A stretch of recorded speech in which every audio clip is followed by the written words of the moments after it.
বাংলাদেশ এখন এক নতুন ধর্মীয় ঐতিহ্যের পথে এগিয়ে যাচ্ছে। দেশের প্রতিটি জেলা ও উপজেলায় নির্মিত হচ্ছে ৫৬০টি মডেল মসজিদ ও ইসলামিক সাংস্কৃতিক কেন্দ্র। এসব মসজিদ শুধু নামাজের জায়গা নয়, বরং ইসলামিক শিক্ষা, সংস্কৃতি ও মূল্যবোধ ছড়িয়ে দিতে এক আধুনিক কেন্দ্র।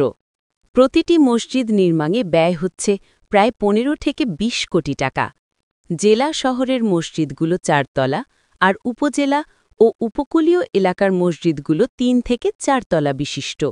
প্রতিটি মসজিদ দৃষ্টিনন্দন স্থাপত্যে গড়া, যেন আধুনিকতার সঙ্গে ধর্মীয় সৌন্দর্যের মিলন। এখানে একসঙ্গে নামাজ আদায় করতে পারবেন জেলা পর্যায়ে প্রায় ১২০০ জন মুসল্লি, আর উপজেলা পর্যায়ে প্রায় ৯০০ জন মুসল্লি।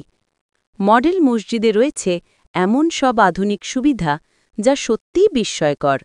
নারী ও পুরুষের জন্য পৃথক নামাজ ও অজুর স্থান, সমৃদ্ধ ইসলামিক লাইব্রেরি ও গবেষণা কেন্দ্র, কুরআন শিক্ষা ও হেফজ বিভাগের সুযোগ, ইমাম মুয়াজ্জিনের আবাসন, হজযাত্রীদের প্রশিক্ষণ ও নিবন্ধন কেন্দ্র, মৃতদেহ গোসল ও জানাজার ব্যবস্থা, এমনকি বিদেশি অতিথিদের থাকার ব্যবস্থাও রয়েছে এখানে।